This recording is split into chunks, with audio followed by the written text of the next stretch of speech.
The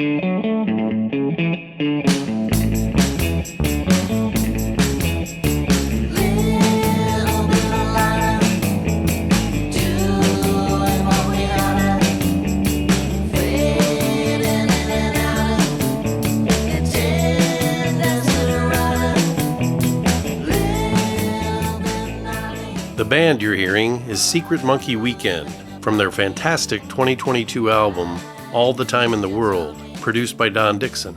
Jefferson Hart and his stepdaughters Lila and Ella are Secret Monkey Weekend, a family band who were the subject of an Emmy Award-winning PBS documentary. Jeff plays guitar, Lila plays drums, Ella plays bass, and all three of them provide wonderful vocals and harmony. The documentary tells the story of how the band came to be, through loss and heartbreak, but also of a family coming together and bonding over their love of music and their love for each other. Stay tuned as Jefferson Hart talks about music, love, family, and Secret Monkey Weekend.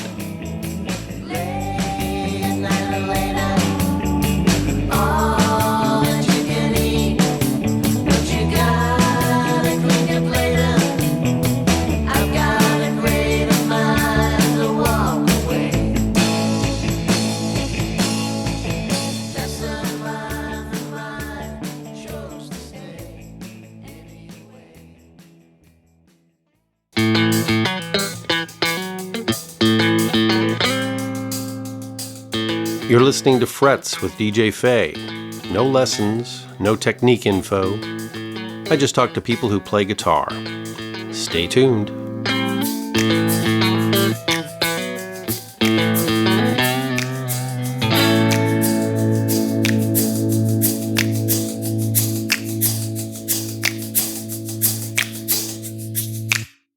Jefferson Hart, thanks so much for doing this. Oh, so happy to be here. I enjoyed checking out your work already. And so I'm happy to be talking with you. Well, that's great.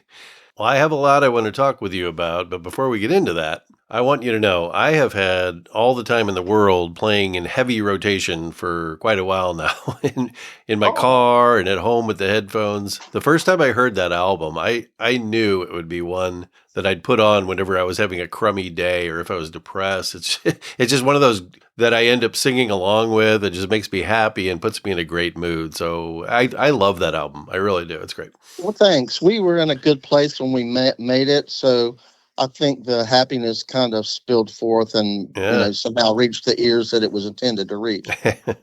Well, I know a fair amount about the origin of the band and how it came to be, but I'm interested in hearing where you grew up and where you came from. Were you born in North Carolina? Yeah, I was born in Raleigh. Okay. And my first 3 years, I was down in Harnett County, which is south of Raleigh. And then for the next, 20 years, I lived in Garner, which is right below Raleigh.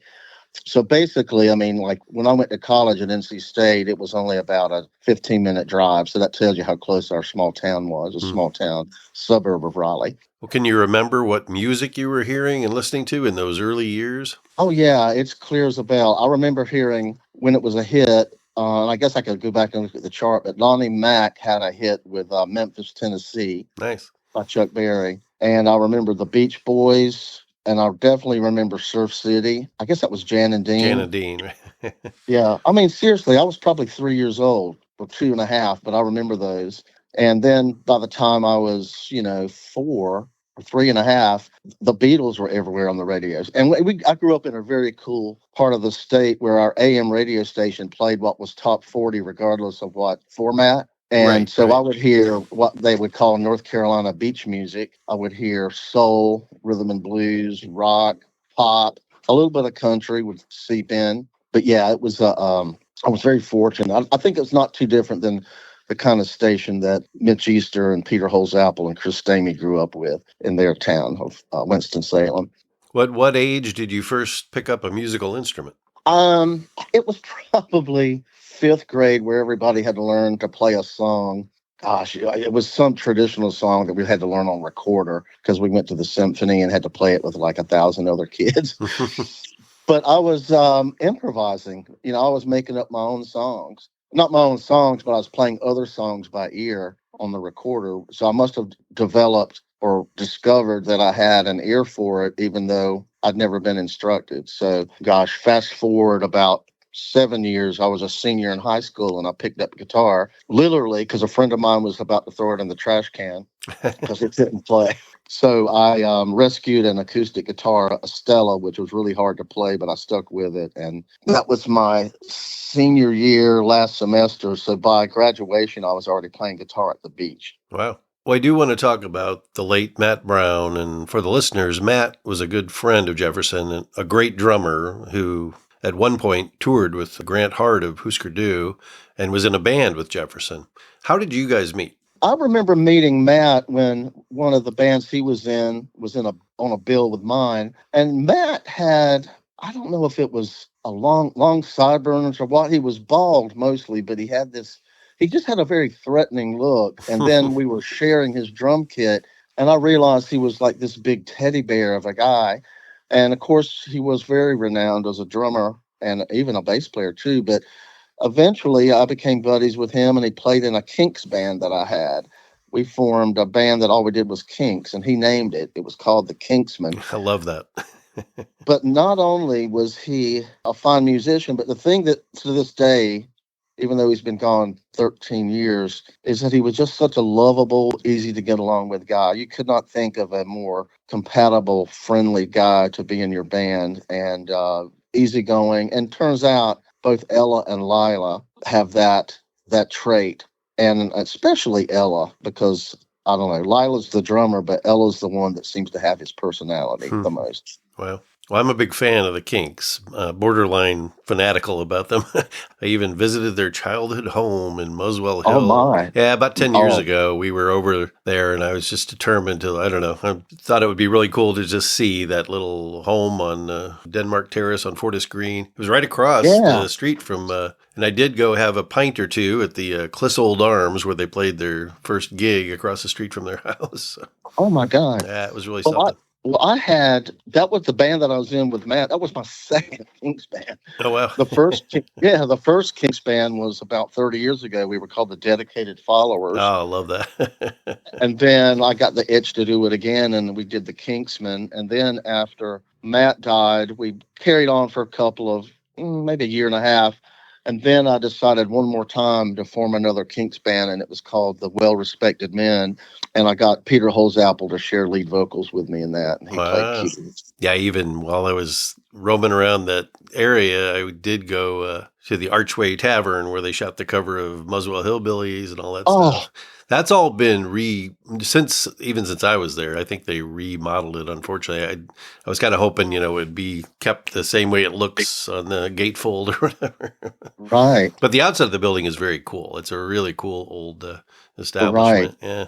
Did you make it to Conch Studios? I didn't. I would have loved to have seen Conch, and I did not. And I know I love all the stories of Conch Studios and Pi Records and all, the first few albums and all that stuff. But yeah, I wish I could have seen Conch. Well, I have a friend who went and took a picture, but it's been a long time. I'd like to see him dig it out. Yeah, all those early years when they were working with Shel Talmy. Right. Yeah. Well, the story of the band is heartbreaking, but also very heartwarming. And that story was captured beautifully in the documentary that won an Emmy in the category of arts and entertainment. As I said, I know a fair amount of the story, and I've watched the documentary a couple times. But you were already friends of the family, and then things evolved, and you became part of that family. Right. I'd just love to hear you talk a little bit about that whole experience for the listeners. Well, let's see. Well, of course, Matt and I had the connection that not only was he in my Kinks band, but we had a duo where he would play a suitcase drum kit and I would play electric guitar, and, we would play like that. And then he was substitute in my original band, which I've kind of let slide a little bit because the Secret Monkey is now so busy that I haven't had as much time to do, but one a year with that band. But yeah, then after Matt passed away, I think about a year later, not quite a year, Laura was trying to get guitar lessons for Ella, and I happened to be at a school concert where Ella was playing guitar in sort of a kid band. And, everybody's really proud of her, but she wanted more lessons. I think they quit having guitar instruction in her school. So somebody pointed her my way, and then they would show up at my house. Lila was, about knee high and would always be hiding behind her mom, being shy, but very adorable. And I would teach Ella for about an hour, and they would go off and get ice cream. And then when they came back, we would hang out, and sometimes we would go get pizza or something. So we became very compatible right away, and I loved the family. I fell in love with the kids. And I'd say maybe another 5, 6 months later, I took Laura to a baseball game, the Durham Bulls. And, we just started having a feeling for each other. And I think it was near the very end of 2013 that we started going out more regularly. And so by 2015, April of 2015, we decided to get married. That's great. It's really sweet. And it's very obvious that Ella and Lila love you very much, and that it's a pretty tight-knit family. Yeah, I just, obviously I'm right in the middle of the story, and I know how this all came about. But, they've always felt like my kids, too. I mean, I call them my kids. They call me Papa. Sure. Dad, and we're all aware of, I guess they were blessed to have a second dad when some people lose one and that's it, but yeah, I sometimes I think we're like that behind the music but in reverse. Yeah. We had somebody die at the beginning, and then we have a happy ending going forward. Well, I mentioned the first album, All the Time in the World, earlier. I love when an album comes along that just knocks me out and I can't stop listening to it. And like I said, I'd get in the car and be queuing it up for my commute and listening to it while cleaning up around the house. There's so many great tracks on that album. One standout for me, though, that I'd love to hear a little bit more about is Fascist Blood Baby, which, when you hear that title, and I shared it with a friend, too, not too long ago, you're thinking, oh, wow, you see that title, you're like, might be some hardcore song, but it has such a great, like, almost 60s girl group happy pop song feel to it, and the harmonies. Just I love that song. It's really just curious how that came to be. Well, thanks. I think Bob Cowsill had the same thing to say, that like all of a sudden this girl group thing comes about. It's not what you expect. Yeah. we were on the Cowsill's podcast and he brought that up, but basically it's like a couple of things that have happened in our time as a band. Ella and Lila are in there already jamming a little bit before I get in there, and they were already singing this chorus, "Don't Kill Me, Fascist Blood Baby." And I thought, what is this? And they said, well, we've been watching season 1 of Buffy the Vampire Slayer, and there's a villain, and he's called the Master. So they sat down. I said, well, this is a song. This is a song. You have to finish it. So if I'm not mistaken, all of the music came from Ella, and then I helped with maybe one verse. So I think basically the whole thing was them. Wow. So they get all the credit. I just kind of helped with words. But yeah, it was a fun song. I couldn't believe it. It's like, you two, if you keep this up, you're going to have, if this is your first collaboration and one of Ella's very first songs, I don't know where you're going to go, but it's got to be up. Yeah, it's a peach.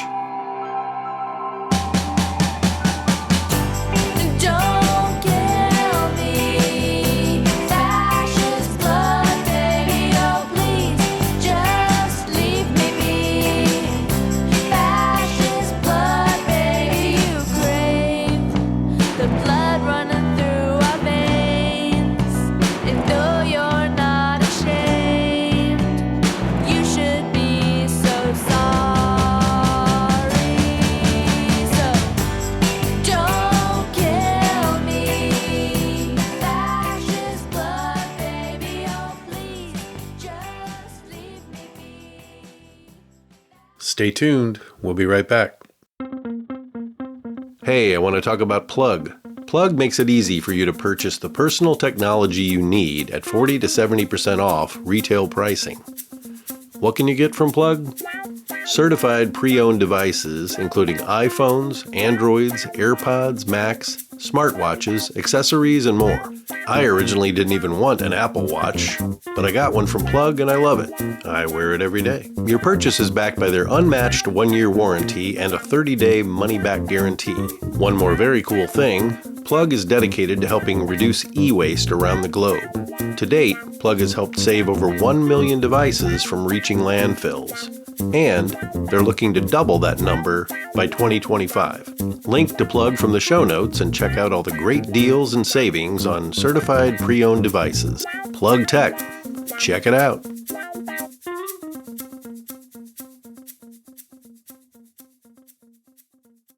Well, Don Dixon produced the album, and didn't Peter Holsapple contribute to it also? Or? Yeah, Peter played keyboards on 4 songs, and this guy who played live with us named Tim Smith played the other. But yeah, we recorded it, and Don produced it at the Fidelatorium in Kernersville, where Mitch Easter's got his studio. It's his studio. Yeah, we just so lucky, because actually Peter played live with us a little bit. I played some festivals and things. We opened for the Connells. Nice. And he played with us. I think we played shows with Southern Culture on the Skids where Peter played with us. But Tim Smith played with us a little more than a year. But I don't know exactly how this happened other than it was just easier. Peter just said, you guys are just at your best as a trio. And I didn't really believe him at first, but I think now, I don't know. I mean, for a record's sake, you can add keyboards. But as far as playing live, just to set up and go, and we kind of read each other really well.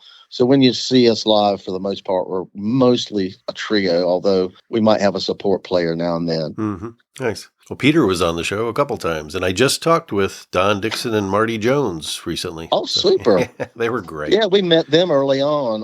I took the whole family to see Don and Marty. I think they did a few songs, but it was sort of a part of a book reading. Oh, okay. And I wanted to make sure they got to meet him. And then, of course, another book reading is what really got us together with him musically, because we got to open for Don at a bookstore. And I think, everybody just got along great. And when it was time to do an album, Laura said, why don't you ask Don? Just don't self-produce. Ask Don. I said, okay. And he readily agreed. That's so great. Obviously, before the first record came out, I was just curious at what point you came up with the name for the band, which I love the story about that, too. Okay. I read, I think, 16 magazine a little bit. I would pick those up occasionally, just if they had like the Monkees or the Beatles or the Stones. Mm-hmm. I don't know that I ever bought Tiger Beat. I might have. I don't know, but yeah, you could tell that story much better than I could. Yeah, well, we have a family friend, and he's sort of like an uncle. He sometimes takes Ella and Lila to movies and stuff and art gallery things. And his name's Ricky Garney, and he, often just give us things like maybe an old jacket he doesn't want or something they might like. But one time he came up with this box of old magazines from the 20s on up through the 60s. I guess he got them at a vintage store.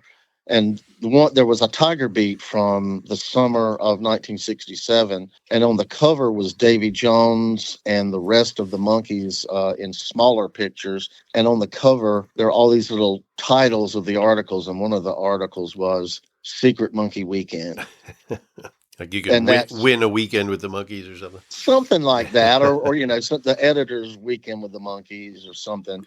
But it was in green type, and it really stood out. And while we were just, making music for the first time in what is now our music room, but it used to be our den, we thought, well, do we want a name for this? And no name had been suggested at all. And I just pointed to that. I said, what do you think? And they all liked it. It's great. So we just decided to spell monkey like the animal as opposed to the band. But it was a direct Monkee influence. And, of course, their dad was a big Monkees fan, and I did too. I watched their show when I was a kid, and even the reruns through the 70s. So I was very familiar with the Monkees. I love the Monkees. I did see Mike Nesmith here in St. Louis, so I don't know how many years it was before he passed away, but I don't know, maybe 10, 12 years ago. He played a small venue downtown St. Louis, and that was really cool. He was my favorite Monkee. So yeah. Well, if I understand right, I think I'm getting this loosely right. The girls could have gone on to form their own bands, and maybe you even encouraged them at some point. But weren't they like, no, we're the band. It's the three of us. So yeah, they were neighborhood kids. And I remember one time, just when we were we were doing it as a 3-piece, but we really weren't sure what we were going to do. And I brought some kids in to see if they wanted to sing backing vocals, to see like maybe which one could sing. And I do remember once they were on the neighbor's back porch making music, and I think another kid was on drums, and it was very evident that Lila had to be the drummer. But yeah, I kind of thought maybe I would be the, the guy that kind of it was the third instrument. But I thought that at some point I might be able to hand them off to another kid their age. And I really I was adamant that we add another kid. And there was a keyboardist in Lila's school, and I saw him play, and I thought, this guy is amazing. He's like, it would be like putting Ben Folds in our band. And I really, really was trying to make the case to have him in the band. But Laura just, kind of discouraged me. She said, this should be a family band. And plus, maybe having another family involved, things could get confusing and, Right. my band politics. So I was persuaded just to keep it and Laura said, there's nothing wrong with a family band. In fact, it might make you a little unique. And I said, okay, well, she was right. Yeah, that's great. Well, we talked about how you came across the magazine cover and the name of the band, but Laura came up with the name of the new album. That's right. And well, she exhibited the behavior that inspired the yeah, an event led to the name of it. Wasn't she right. where some lemon drops had congealed or something, and she was trying to break them up or something? Yeah, they had melted and they were stuck together. And I was sitting where I am right now in the den, and off to the right is the kitchen, and the door was closed. And I kept hearing this banging, and I thought, what are you building in there? And I went in, and she had a hammer and was banging on these lemon drops in a bag. And somehow, I don't know, I just said, who are you, the lemon drop hammer? Or what is that, your lemon drop hammer? And it seemed like a magical little phrase, like Lucy in the Sky with Diamonds or something. Yeah, that's a great name. Yeah, so that's where that came from. But it was the last song we wrote. We wrote it about 3 days, or I wrote it 3 days before we went in the studio. I said, we have this title. We know the album's going to be called Lemon Drop Hammer, but we don't have a song called Lemon Drop Hammer. So under pressure, I wrote that song, which is just a bunch of scenarios of somebody, trying to bust my chops, which had nothing to do with Laura and her hammer. But it just, it just sort of, it inspired a couple things, which were sort of unrelated.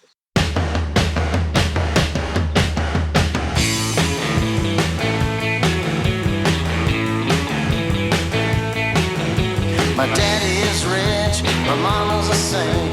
You keep longing for the things you can't. You're a ball of confusion, not a lick of glamour. Busting down my door like a lemon drop hammer.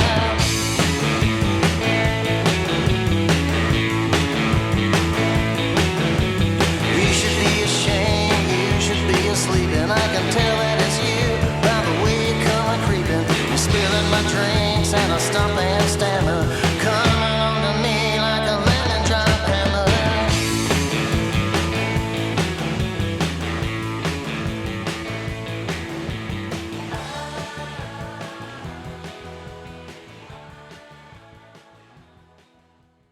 Stay tuned. We'll be right back.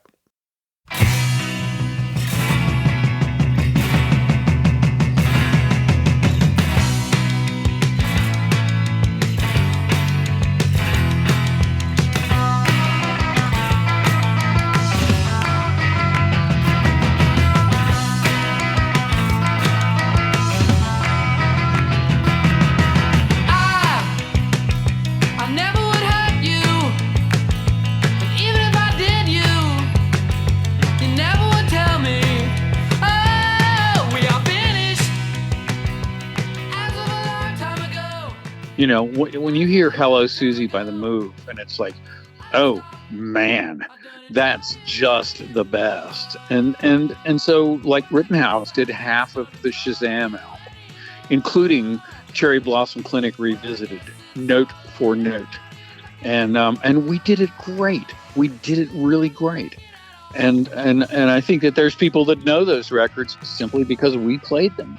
My talk with the one and only Peter Holsapple is available on Frets. Love is the answer to the question, but thanks for the suggestion.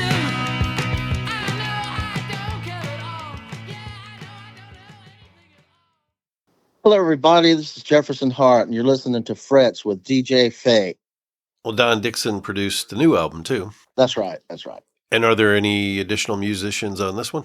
Yeah, Brian Yamamoto, who's been playing in my what I call my grown-up band. We were originally called Jeff Hart and the Ruins, and Jeff is kind of what I've been called most of my life. But I decided a few years ago, probably 15 years ago, to have a nickname. I gave myself a nickname, which was Jefferson. So we expanded the name from Jeff Hart and the Ruins to Jefferson Hart and the Ghosts of the Old North States. We like made this name way longer than it should be. I made my name way longer than it should be. And Brian Yamamoto has played with me for 35 years. And I asked him to play rhythm guitar on 4 songs.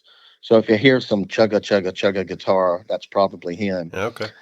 And I play all the solos except two. He plays a solo on Walking Between Raindrops, and then Don Dixon plays a slide guitar right under it.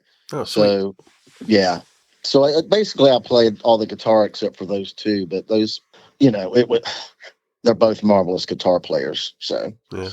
Well, I've seen footage of you playing that beautiful red Rickenbacker. Is that like, do you have a main guitar, or do you have like several, or do you? oh yeah, I jump around. Sometimes it just depends on which one has the most strings on it.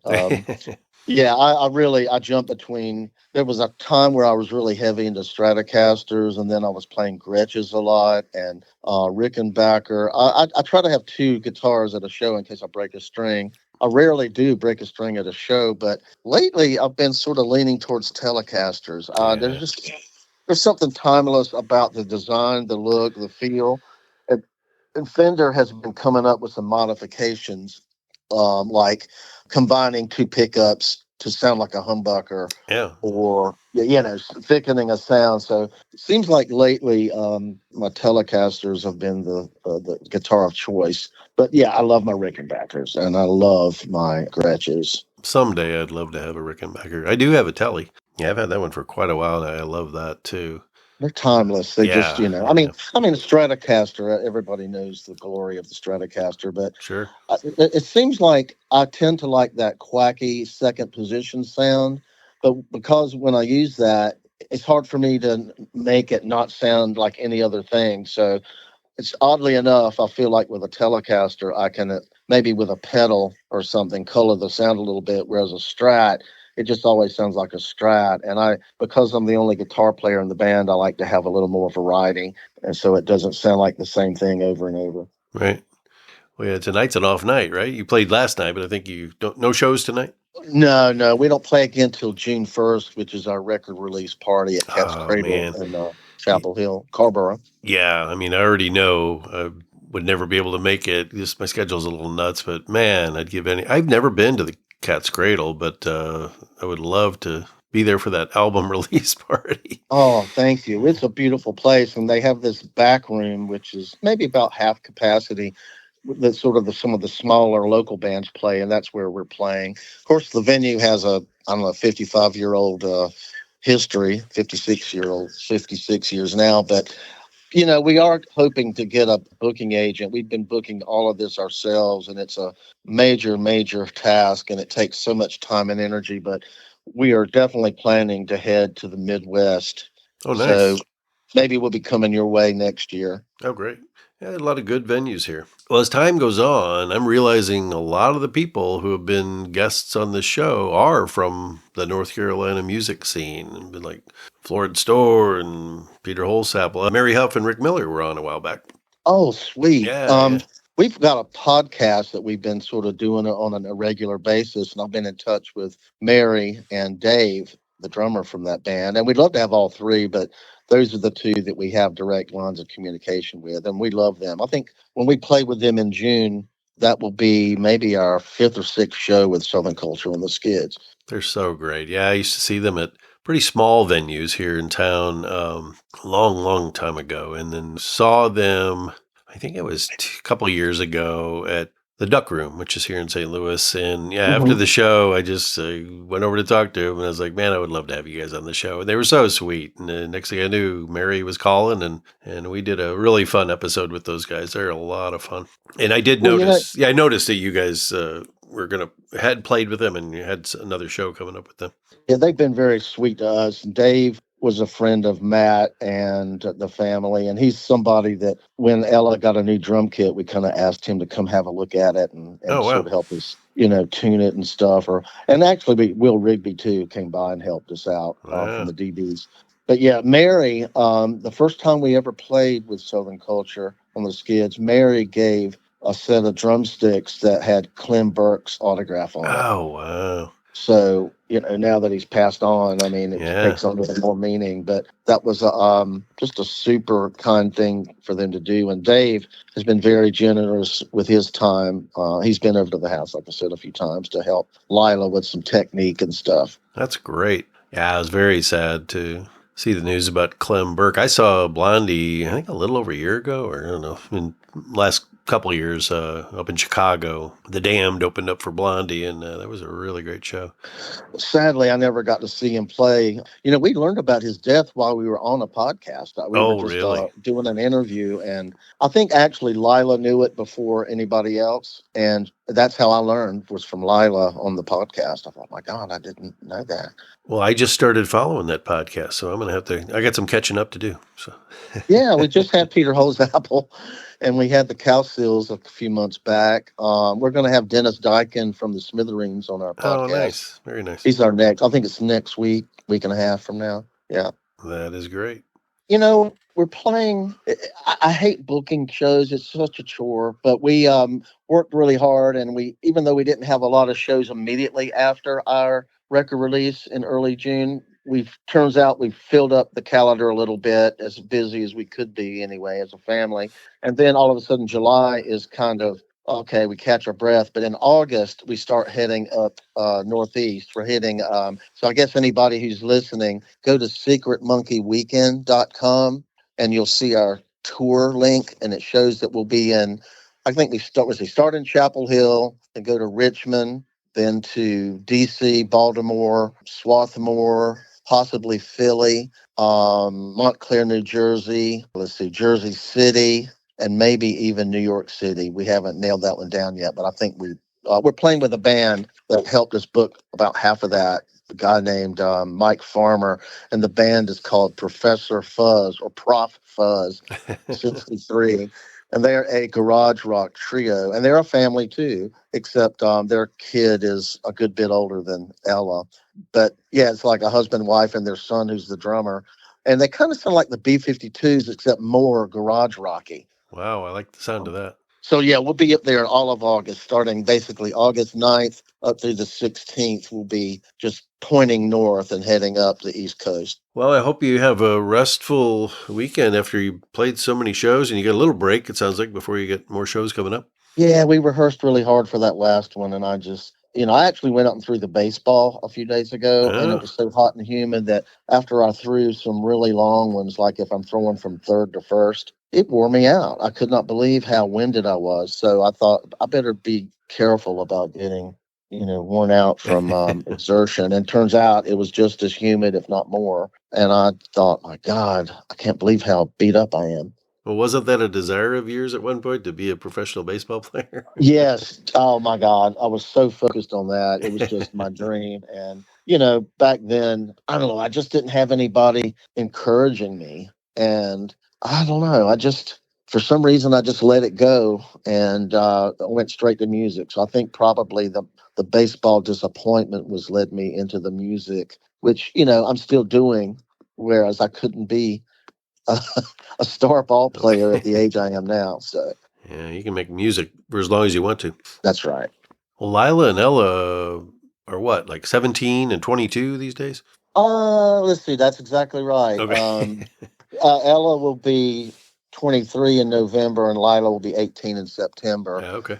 And I won't say, in November. I know what you mean. Yeah, I'm up there too. Well, that's great. And I'm very excited that you could be doing some Midwest shows maybe next year. Yeah. Oh, yeah. We have friends in Chicago. And, of course, Ella and Lila went there when they were really young, when their dad was alive. I can't even remember why they went. It might have been a conference that Laura had, because Laura's a librarian / archivist at the University of North Carolina. So that gave her an opportunity to go there. But, We have been as far south as New Orleans just for family visits because that's where Laura's from.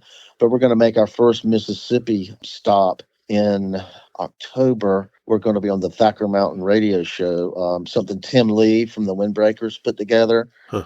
And it's sort of like an NPR type radio variety show. And we've played in Athens with Pylon, Reenactment Society. Love Pylon. Yeah, done Atlanta once, but yeah, we're trying really hard to get back to Athens while the album is new, so people down there can look for us. We hope. Yeah, I'll be in New Orleans just for a few days in June, a very hot time of June. But I've had I've exchanged a few messages with Susan Cowsill, and I know she's been really busy with their podcast and with shows and whatever. But we have talked on and off about she's interested in doing the show too, but it's just a scheduling thing. It's those guys. Those guys are always busy. Yeah, she's a friend of the band too. We were on their podcast, Cowsill's podcast, and they were on ours. In fact, Susan was the one who kind of got us together.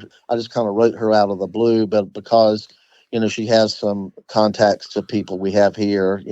Peter was her first husband and so forth. But turns out, I've actually chatted some with Russ, her husband, Russ Broussard, some. But Bob Cowsill, her brother, is the one that I kind of stay in touch with the most now. Nice. Yeah, I saw her at a house concert years ago when she played with Vicki Peterson for that show. And, that was a lot of fun. Vicki and John are going to be on pretty soon. We're supposed to talk. Oh, that's so good. Supposed to be talking to them, I think, at the end of the month. And they're doing songs that their John's older brothers had passed away, and they're doing some of their songs, and it's such a beautiful thing. It's a great new album, too. Yeah. Well, Jefferson Hart, this has been great. I really appreciate you taking the time to talk today, and I'm very, very excited about the release of Lemon Drop Hammer. Well, thanks so much. We should do this every week. All right. I like the idea. All right. Well, this has been great, and thanks so much. Absolutely. My pleasure, Dave. All right. See you, man. Bye. Bye-bye.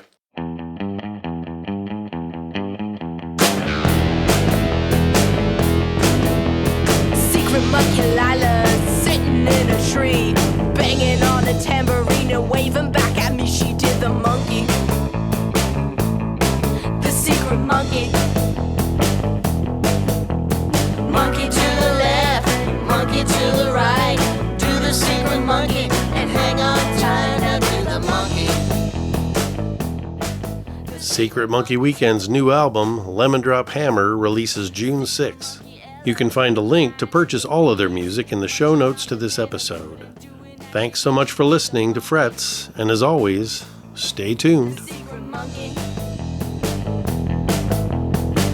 to the left, monkey to the right. Do the secret monkey and hang on tight now to the monkey. The secret monkey.